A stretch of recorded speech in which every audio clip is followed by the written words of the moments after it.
Compliance क्या है, जो मेजर करता है स्ट्रेचनेस, डिस्टेंसिबिलिटी या इन्फ्लेटिबिलिटी को, मतलब किसी भी चीज़ में स्ट्रेच होने की कितनी एबिलिटी है, ये चीज़ जो मेजर करे उसे हम कहते हैं कॉम्प्लियंस। जबकि इलास्टिन क्या है, इलास्टिन एक ऐसी प्रॉपर्टी है जो कि रेजिस्ट करेगी डिफॉर्मेशन को। कॉम्प्लियंस स्ट्रेचनेस को देख रहा है और इलास्टिन क्या कर रही है, डिफॉर्मेशन को रेजिस्ट करने वाली जो प्रॉपर्टी है उसको हम कह रहे हैं इलास्टिन। मतलब ये दोनों क्या है, बिल्कुल रिवर्स हैं एक दूसरे के। अब सपोज हमने क्या किया, दो रबड़ लिए, एक रबड़ क्या है थिक है और एक थिन है। इस थिक रबड़ में हमने क्या देखा कि इस थिक रबड़ को जब हमने स्ट्रेच किया ना तो ये इतना स्ट्रेच नहीं हुआ, ये ज़्यादा स्ट्रेच हुआ है। इसमें स्ट्रेचेबिलिटी ज़्यादा है। स्ट्रेचेबिलिटी ज़्यादा होने का मतलब इसमें कॉम्प्लियंस ज़्यादा होगी। इसमें स्ट्रेचेबिलिटी कम है, मतलब इसकी कॉम्प्लियंस क्या है, कम है। लेकिन क्या हुआ, इसकी कॉम्प्लियंस कम है। क्यों कम है? क्योंकि इसमें जो ये टिश्यू बड़ा टिश्यू है ना, तो ज़्यादा सारे टिश्यूज़ ज़्यादा है, इसी तरह से इसमें इलास्टिक टिश्यूज़ भी ज़्यादा है। तो ये इलास्टिक टिश्यूज़ क्या कर रहे हैं, इलास्टिक रिकॉइल कर रहे हैं, इसको ज़्यादा कॉम्प्लियंस, ज़्यादा स्ट्रेच होने नहीं दे रहे। तो इसका क्या मतलब है, थिक रबड़ में इलास्टिक टिश्यूज़ ज़्यादा थे, जिसकी वजह से इनमें कॉम्प्लियंस क्या हो गई, कम हो गई, स्ट्रेचनेस कम है। जबकि थिन रबड़ में इलास्टिक टिश्यूज़ कम थे, इनकी कॉम्प्लियंस ज़्यादा होगी और स्ट्रेचनेस क्या हो जाएगी, ज़्यादा हो जाएगी। अब कॉम्प्लियंस हमें समझ में आ गया क्या है। कॉम्प्लियंस क्या है, एक्सटेंड। हम किसी भी चीज़ में देखें कि इसमें कितनी एबिलिटी है, कि कितना एक्सटेंड है, कितनी पावर है एक्सपेंड होने की, ठीक है। मतलब वॉल्यूम कितना इसका इंक्रीज हो सकता है for each unit increase in trans pulmonary pressure. Trans pulmonary से बेहतर होगा यहाँ पे हम ट्रांसम्यूरल प्रेशर कहें। मतलब अगर प्रेशर चेंज करने की वजह से वॉल्यूम कितना चेंज हो रहा है, इसको हम क्या कह रहे होते हैं, कॉम्प्लियंस। इसके फॉर्मूले की बात करें तो कॉम्प्लियंस का फॉर्मूला होता है change in pressure per unit change in volume per unit change in pressure, ठीक है। अच्छा, कॉम्प्लियंस को हम डिटरमाइन कैसे कर रहे होते हैं। कॉम्प्लियंस को डिटरमाइन करना मतलब किसी चीज़ में कितनी कॉम्प्लियंस है, तो उसके लिए हमें देखना होगा कि उस मैटर में इलास्टिसिटी कितनी है, ठीक है। तो जितनी ज़्यादा इलास्टिसिटी होगी कॉम्प्लियंस उतनी ही कम होगी। और सेकेंड चीज़ होती है सरफेस टेंशन, ठीक है। कॉम्प्लियंस को डिटरमाइन हम सरफेस टेंशन से भी कर होते हैं। सरफेस टेंशन अगर ज़्यादा होगी तो उसमें भी कॉम्प्लियंस क्या हो जाएगी, कम। अब आगे हम यहाँ पे देखते हैं क्या लिखा हुआ है। अगर किसी भी टिश्यूज़ में कोई ज़्यादा स्ट्रेच हो रहा है तो इसका मतलब उसमें इलास्टिक टिश्यूज़ क्या होंगे, कम होंगे, उसका इलास्टिन क्या होगा, कम। अब यहाँ पे हम एक डिजीज़ की बात करते हैं, फाइब्रोटिक जो डिजीज़ होती है। इन फाइब्रोटिक डिजीज़ में क्या होते हैं, जो इलास्टिन, लंग इलास्टिन होते हैं वो ज़्यादा हो जाते हैं। लंग इलास्टिन ज़्यादा हुई मतलब उनमें इलास्टिसिटी कम हो गई, कॉम्प्लियंस कम हो गई, और वो लंग कैसे एक्ट कर रहा होता है, लाइक अ रबड़, ठीक है। तो कहीं कहीं लंग्स में कॉम्प्लियंस होना भी ज़रूरी है और इलास्टिन भी ज़रूरी है, दोनों चीज़ होनी चाहिए। बहुत ज़्यादा कॉम्प्लियंस है वो भी बेटर नहीं है, बहुत ज़्यादा इलास्टिन है वो भी नहीं है, ठीक है। तो फाइब्रोटिक टिश्यूज़ में, डिजीज़ में क्या होता है कि इलास्टिन ज़्यादा हो जाते हैं, कॉम्प्लियंस कम हो जाते हैं, और लंग्स एक्ट कर रहे होते हैं लाइक अ रबड़। और कुछ डिजीज़ ऐसी होती हैं जिनमें क्या होता है, यहाँ पे इलास्टिन ज़्यादा था ना, यहाँ पे क्या होता है, कॉम्प्लियंस ज़्यादा हो जाते हैं। कॉम्प्लियंस ज़्यादा होने की वजह से स्ट्रेच बहुत ज़्यादा हो रहा होता है और इलास्टिक टिश्यूज़ कम होते हैं, तो इलास्टिक रिकॉइल वहाँ पे डिक्रीज़ हो जाता है, ठीक है। अब हम कॉम्प्लियंस की डेफिनेशन देख ली थी, कॉम्प्लियंस का फॉर्मूला यहाँ पे हमने देख लिया। अब जल्दी से यहाँ पे एक केस देखते हैं। अब यहाँ के हमने क्या किया, दो रबड़ लिए। रबड़ वन जो है क्या होगा, स्मॉल है, जबकि ये बड़ा है, और दोनों में हमने सेम प्रेशर दिया। सेम प्रेशर देने की वजह से जो छोटा रबड़ था उसका वॉल्यूम ज़्यादा इंक्रीज़ हो रहा है, जबकि जो बड़ा रबड़ है उसका वॉल्यूम कम इंक्रीज़ हो रहा है, जबकि प्रेशर हमने दोनों में सेम दिया। जिसका वॉल्यूम ज़्यादा इंक्रीज़ हो रहा है इसका मतलब उसमें कॉम्प्लियंस क्या है, ज़्यादा है, क्योंकि compliance is directly proportional to change in volume. Pressure तो सेम है इसलिए प्रेशर का इफेक्ट नहीं होगा। तो यहाँ पे हमने क्या देखा, इसका चेंज इन वॉल्यूम ज़्यादा है एज़ कम्पेयर टू दिस, तो इसका कॉम्प्लियंस ज़्यादा होगा एज़ कम्पेयर टू दिस, ठीक है। अब सेकेंड चीज़ आ जाती है हमारे पास इलास्टिन। इलास्टिन क्या है, इलास्टिन क्या है, इन्वर्स कॉम्प्लियंस का। यहाँ पे हमने क्या देखा था, change in volume per unit change in pressure.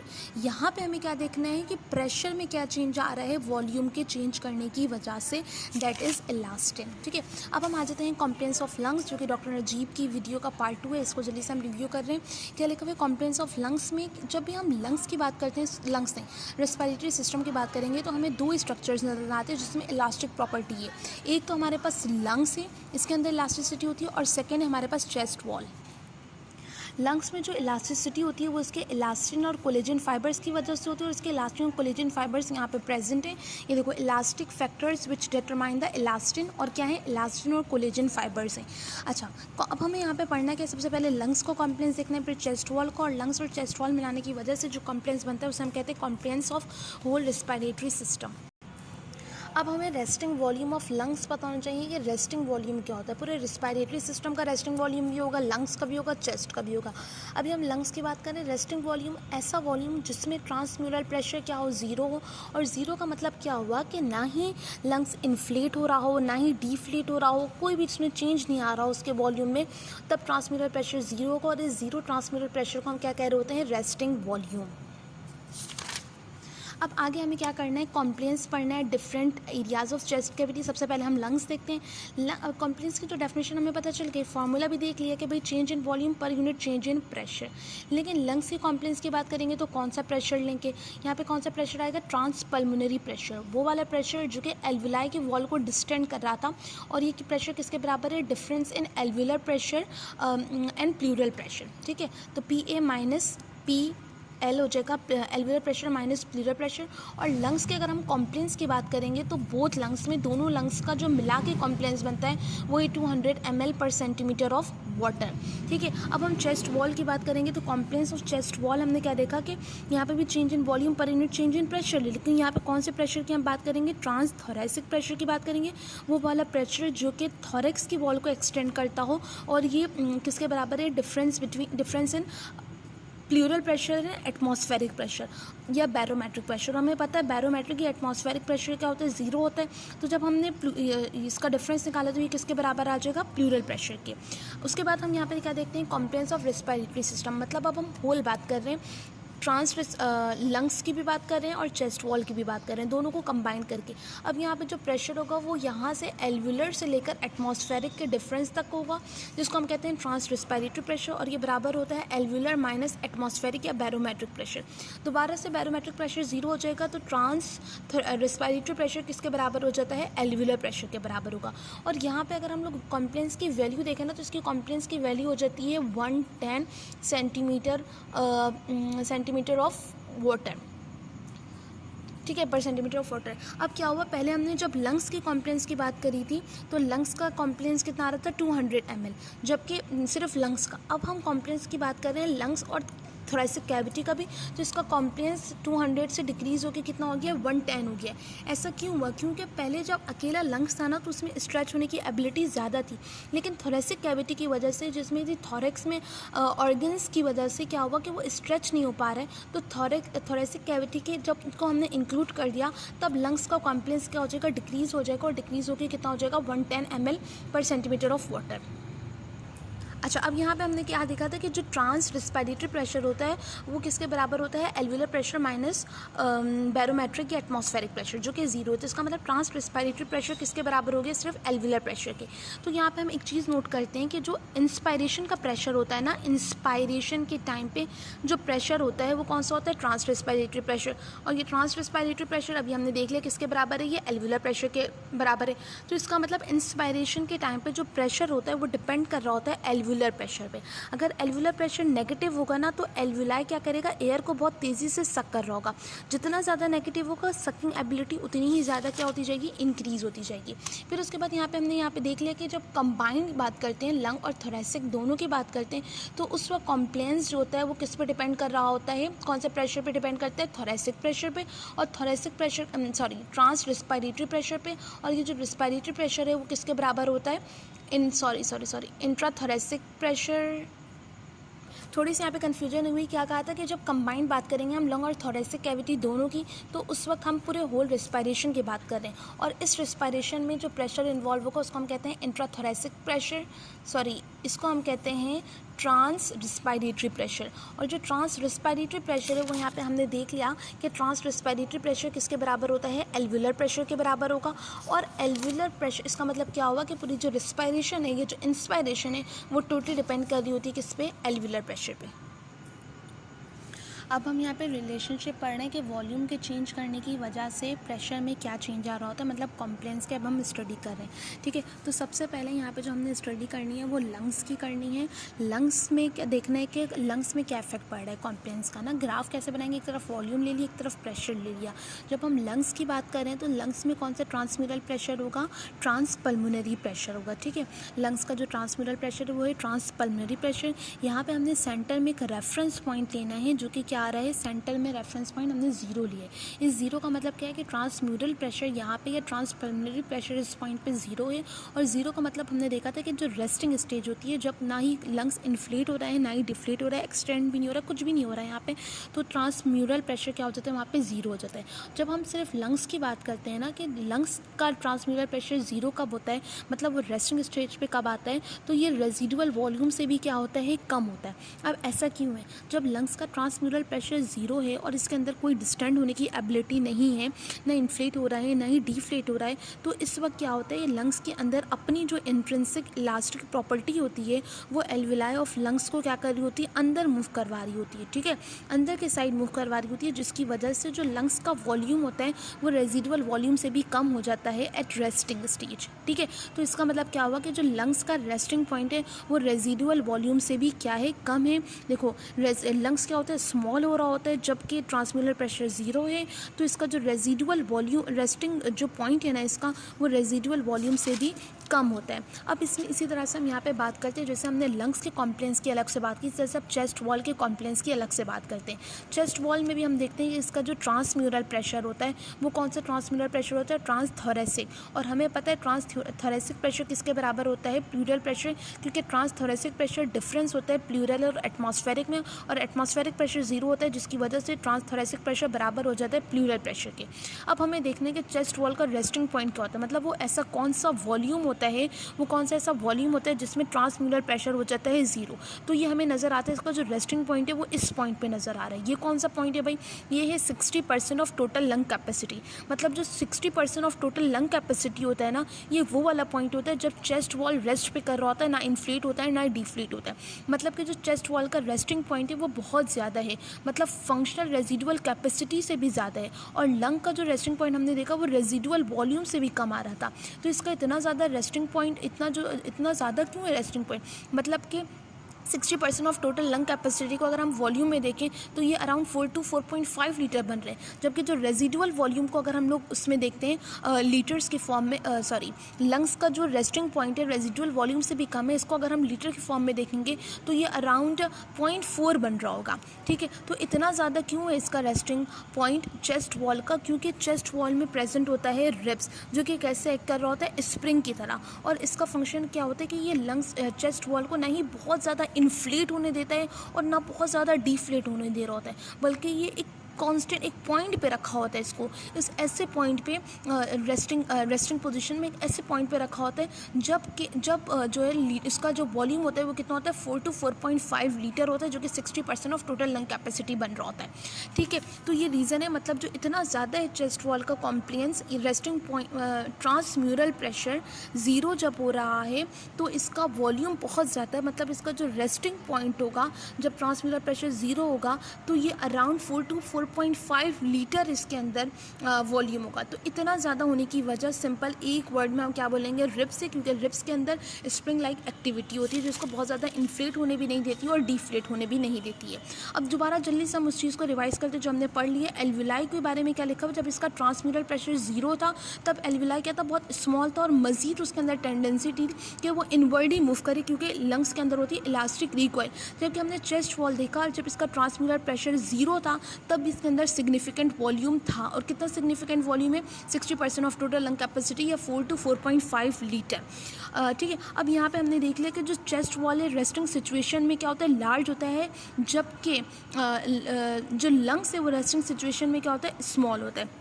यहाँ दोबारा से वही बात लिखी हुई है कि जो रेस्टिंग वॉल्यूम है कॉम्प्लेंस ऑफ लंग्स का वो रेजिडुअल से भी कम है, जबकि चेस्ट वॉल का फंक्शन रेजिडुअल कैपेसिटी से भी क्या है, ज़्यादा है। यहाँ पे हम दोबारा से जल्दी से देख लेते हैं कि जो रेस्टिंग पॉइंट पे हम देखते हैं कि किसके अंदर कितनी एबिलिटी है, किस तरफ मूव कर रहा होता है। तो लंग्स की अगर हम बात करें ना रेस्टिंग पॉइंट पर, तो ये कहाँ पर मूव करना चाहता है, इनवर्ड, अंदर की तरफ। अगर अकेले लंग्स की बात करें, चेस्ट वॉल को हम हटा दें तो ये क्या होना चाहता है, कोलैप्स होना चाह रहा होता है, इसके अंदर रिकॉइल फोर्स है जो इसको इनवर्ड मूव करती है। जबकि जब हम चेस्ट कैविटी की बात करें, लंग्स को हटा दें, तो ये स्प्रिंग आउट होना चाहता है, और ये स्प्रिंग आउट किसकी वजह से होता है? रिब्स की वजह से। ठीक है, अब यहाँ पे हम बात करते हैं ओवरऑल। पहले हमने लंग्स अलग से देख लिया, उसके बाद चेस्ट वॉल अलग से देख लिया। अब लंग्स और चेस्ट वॉल हम दोनों को मिला लेते हैं, तो हमने क्या देखा? दोबारा से यही वाली बात लिखी हुई है कि लंग्स के अंदर एबिलिटी के वो डिस्टेंट अंदर की तरफ मूव करे, लेकिन इसके अंदर जो लंग्स और थोरेसिक को मिलाता है दो प्लूरल पैराइटल प्लूरा और विसरल प्लूरा, ये दोनों इतने ज़्यादा मिले हुए होते हैं ना लंग्स और चेस्ट वॉल के दरमियान, ये सेपरेट नहीं होते। मतलब ना ही थोरेक्स चेस्ट वॉल को ये आउटवर्ड मूव करने देते हैं कम्प्लीटली, और ना ही लंग्स को कम्प्लीटली इनवर्ड मूव करने देते हैं। ठीक है, तो क्या होता है कि ये दोनों एक दूसरे को थोड़ा सा कॉम्प्रोमाइज़ करते हैं। चेस्ट वॉल आउटवर्ड मूव होना चाहते हैं वो, लेकिन वो लंग की वजह से वो थोड़ा सा डिफ्लेट होता है, और लंग्स जो है, एल्विलाई जो है, वो इनफ्लेट होना चाह रहा था, सिर्फ रिकॉइल होना चाह रहे हैं, लेकिन वो चेस्ट वॉल की वजह से थोड़ा सा क्या होता है? इनफ्लेट होता है, थोड़ा सा आउटवर्ड मूव करता है। तो दोनों के कॉम्प्रोमाइज़ करने की वजह से एक नया रेस्टिंग पॉइंट बनता है, और उस रेस्टिंग पॉइंट को हम क्या कह रहे होते हैं? Functional residual capacity. ठीक है, मतलब क्या हुआ कि जो लंग्स का रेस्टिंग पॉइंट है वो रेजिडुअल से भी कम था, उसने अपना रेस्टिंग पॉइंट क्या कर लिया? बढ़ा के फंक्शनल रेजिडुअल कैपेसिटी तक कर लिया। और जो चेस्ट वॉल का रेस्टिंग पॉइंट है वो फंक्शनल रेजिडुअल कैपेसिटी से ज़्यादा था, उसने कम करके कहाँ तक कर लिया? अपना resting point functional residual capacity तक कर लिया। ठीक है, फिर उसके बाद अगर हम यही चीज़ थोड़ी सी ग्राफ में देखें तो क्या लिखा हुआ है? पहले हम यहाँ पे देख लेते हैं कि जो इंस्पायरेशन के टाइम पे जो हम मसल्स यूज़ कर रहे होते हैं ना, उन मसल्स का काम ही यही होता है कि एल्विलाई का फंक्शन क्या है कि वो कोलैप्स करें, अंदर इनवर्ड मूव करें, लेकिन इसको बाहर मूव करवा रहे होते हैं। इसको रेस्टिंग लेवल से, इसका जो रेस्टिंग वॉल्यूम है लंग्स का, लेस देन रेजिडुअल वॉल्यूम, उसको लेकर जा रहे होते हैं कहाँ? रेस्टिंग वॉल्यूम जो है इसका लेस देन, अकेला लंग्स का होता है लेस देन रेजिडुअल वॉल्यूम, लेकिन हम पूरे रिस्पायरेटरी सिस्टम की बात करें तो पूरे रिस्पायरेटरी सिस्टम का जो रेस्टिंग वॉल्यूम है वो कितना है? Functional residual capacity. और जब हम इंस्पायरेशन करते हैं तो उस फंक्शनल रेजिडुअल कैपेसिटी को जाना होता है टाइडल वॉल्यूम तक। ठीक है, तो फंक्शनल रेजिडुअल कैपेसिटी से टाइडल वॉल्यूम तक की जो मूवमेंट करवा रहा होता है, यही होता है इंस्पायरेटरी मसल्स का रोल, और टाइडल से जो फंक्शनल रेजिडुअल तक लेकर जाएगा, ये हो जाएगा रोल एक्सपायरेटरी मसल्स का। अब यहाँ पे हम जल्दी से ग्राफ देख लेते हैं। ग्राफ में जो ये वाली लाइन बनी हुई है ना, ये शो कर रही है कॉम्प्लायंस ऑफ लंग्स, सिर्फ लंग्स को शो कर रही है। तो यहाँ पे देख लिया हमने जो कॉम्प्लायंस ऑफ लंग्स में जो इसका रेस्टिंग पॉइंट है ना, लंग्स का रेस्टिंग पॉइंट, ये रेजिडुअल वॉल्यूम से भी क्या है? कम है। लेकिन जैसे ही यहाँ पे हम देखते हैं ये वाली जो लाइन शो कर रही है कॉम्प्लायंस ऑफ चेस्ट वॉल, इसका जो रेस्टिंग पॉइंट है ये रेजिडुअल फंक्शनल रेजिडुअल कैपेसिटी से भी क्या है? ज़्यादा है। लेकिन जो यहाँ पे एक थर्ड ग्राफ बना हुआ है ये वाला, इसका जो रेस्टिंग पॉइंट है वो ये है। ठीक है, और ये जो थर्ड ग्राफ है ये शो कर रहा है पूरे रिस्पायरेटरी सिस्टम को, मतलब लंग्स और चेस्ट वॉल दोनों को मिला के बनाए, और अब इन दोनों को मिला के जो रेस्टिंग पॉइंट बनाए, ये बनाए फंक्शनल रेजिडुअल कैपेसिटी के पॉइंट पे। तो इसका मतलब क्या हुआ कि लंग्स ने अपना जो रेस्टिंग पॉइंट था वो बढ़ा के फंक्शनल रेजिडुअल कैपेसिटी तक कर लिया, और चेस्ट वॉल ने अपना रेस्टिंग पॉइंट कम करके फंक्शनल रेजिडुअल कैपेसिटी तक कर लिया। ठीक है, अब क्या देखते हैं हम कि जब इंस्पायरेशन होती है तो लंग्स का वॉल्यूम इंक्रीज़ होता है, और इंक्रीज़ होकर कहाँ तक पहुँच जाता है? टोटल लंग कैपेसिटी तक। इससे ज़्यादा वॉल्यूम नहीं हो सकता, क्योंकि लंग्स के अंदर इतनी एबिलिटी ही नहीं होती है कि वो इससे ज़्यादा मज़ीद इन्फ्लेट हो सके। ठीक है, फिर उसके बाद यहाँ पे हमने देखा कि जब एक्सपायरेशन होती है तो इसका वॉल्यूम कम होगा। अगर हम फोर्सफुल भी एक्सपायरेशन करें ना तो भी इसका वॉल्यूम कहाँ तक जा सकता है? रेजिडुअल वॉल्यूम तक। इससे कम नहीं होगा, कभी भी नहीं होगा, जितना भी हम फोर्स लगा दें इससे कम नहीं होगा रेजिडुअल वॉल्यूम से। ठीक है, फिर उसके बाद यहाँ पे एक और चीज़ हम नोट करते हैं, ये वाला जो ग्राफ बन रहा है ना, जो पूरे रिस्पायरेटरी सिस्टम की वजह से बन रहा है, ये सेंटर में तो अच्छा खासा कर्व शो हो रहा है, लेकिन ऊपर और नीचे क्या है? फ्लैट है। ये जो फ्लैट वाला पार्ट है ये शो कर रहा होता है कि अब हम फर्दर प्रेशर में इंक्रीज़ कर रहे हैं, लेकिन इस फर्दर प्रेशर के इंक्रीज़ करने की वजह से वॉल्यूम कोई ख़ास इंक्रीज़ नहीं हो रहा। और यहाँ पे हम देखते हैं कि हम फर्दर प्रेशर डिक्रीज़ कर रहे हैं, लेकिन इन फर्दर प्रेशर के डिक्रीज़ होने की वजह से वॉल्यूम में कोई ख़ास फ़र्क नहीं पड़ रहा, वॉल्यूम डिक्रीज़ नहीं हो रहा। इसका मतलब क्या है कि बिल्कुल जब इंस्पायरेशन का स्टार्ट होता है या जब एक्सपायरेशन का एंड होता है, या जब एक्सपायरेशन का स्टार्ट होता है और जब इंस्पायरेशन का एंड होता है, तो ये वो पॉइंट होता है जब हमारा रिस्पायरेटरी सिस्टम स्टिफ हो जाता है, इसकी कॉम्प्लेंस बहुत कम हो जाती है, प्रेशर इंक्रीज़ करने की वजह से भी वॉल्यूम में कोई ख़ास चेंज नहीं आता है। ठीक है, और जो बेस्ट हम रिस्पायरेशन परफॉर्म करते हैं ना, वो इस पॉइंट पे कर रहे होते हैं। बेस्ट कॉम्प्लेंस इस पॉइंट पे हमें मिल रहा होता है। जिस तरह से प्रेशर चेंज हो रहा होता है वैसे ही हमारा वॉल्यूम भी चेंज हो रहा होता है रिस्पायरेटरी सिस्टम का। अब यहाँ पे हम एक ग्राफ देखते हैं जल्दी से, क्या लिखा हुआ है कि प्रेशर क्या चेंज हो रहा होता है ड्यूरिंग इंस्पायरेशन और एक्सपायरेशन। सबसे पहले हम बात करते हैं एल्वुलर प्रेशर की। ये वाली बात पता है हमें कि इंस्पायरेशन के स्टार्ट होने से पहले एल्वुलर प्रेशर हमारा कितना होता है 0 centimetre of H2O। 0 centimetre of H2O के पीछे क्या रीज़न था कि हमने देखा था पहले कि जो एटमॉस्फेरिक प्रेशर होता है और जो एल्वुलर प्रेशर होता है वो सेम होता है। सेम प्रेशर कैसे होता है, क्योंकि रेस्टिंग पॉइंट पे क्या होता है, एयर का कोई एक्सचेंज नहीं होता है एल्वुलाई और एटमॉस्फेयर के दरमियान। एक्सचेंज नहीं होने का मतलब क्या होगा कि इन दोनों का प्रेशर सेम होगा जब ये एक्सचेंज नहीं हो रहा है। और हमने रिस्पायरेटरी स्टडीज़ में एटमॉस्फेरिक प्रेशर 0 कंसिडर किया है, तो इस वजह से एल्वुलर प्रेशर क्या हो गया 0। लेकिन ये काम हुआ था इंस्पायरेशन से पहले। जब हम इंस्पायरेशन करेंगे तो इंस्पायरेशन के टाइम पे इस प्रेशर को थोड़ा सा नेगेटिव होना पड़ेगा, एटमॉस्फेरिक प्रेशर से थोड़ा सा कम होना पड़ेगा, ताकि एयर जो है वो एटमॉस्फेयर से एल्वुलाई हाई प्रेशर से लो प्रेशर में मूव करे। इस वजह से हमें एल्वुलर प्रेशर को 0 से लेके जाना होगा -1 ड्यूरिंग इंस्पायरेशन। और एक्सपायरेशन में क्या होगा कि यही प्रेशर -1 से दोबारा कहाँ पे चले जाएगा, 0 में चले जाएगा। मतलब इंस्पायरेशन में प्रेशर डिक्रीज़ हुआ -1 और एक्सपायरेशन में प्रेशर इंक्रीज़ हो गया है +1। और ये वाली बात किसके बारे में हुई, एल्वुलर प्रेशर के बारे में। अब उसके बाद सेकेंड हमें देखना है plural pressure. Plural pressure inspiration के स्टार्ट में होता है -5 सेंटीमीटर ऑफ H2O। ये माइनस क्यों होता है, ये हमने देख लिया था कि माइनस इसलिए होता है क्योंकि ये जो प्लूरल प्रेशर होता है ये against the lungs recoil velocity, जो लंग्स के अंदर जो रिकॉइल वेलोसिटी होती है उसके अगेंस्ट ये काम कर रहा होता है। इस वजह से इसका प्रेशर नेगेटिव में होता है, ठीक है। फिर उसके बाद हमने देखा at the end of inspiration इसका प्रेशर मजीद इंक्रीज़ हो रहा होता है, मोर नेगेटिव होता है। मोर नेगेटिव के पीछे क्या रीज़न है कि पहले लंग्स जो है वो अगर इतना बड़ा था और इसके अंदर जितनी भी इलास्टिसिटी थी उसको कंपनसेट करने के लिए प्लूरा को माइनस तो इस वजह से क्योंकि इसके अगेंस्ट काम कर रहा है, इसको कितना प्रेशर लगाना पड़ रहा था 5 सेंटीमीटर ऑफ H2O। लेकिन जैसे ही इंस्पायरेशन हुई लंग्स का वॉल्यूम इंक्रीज़ हो गया, एल्वुलाई का वॉल्यूम इंक्रीज़ हो गया, तो इस एल्वुलाई के अंदर जो इलास्टिक रिकॉइल थी वो भी इंक्रीज़ हो गई।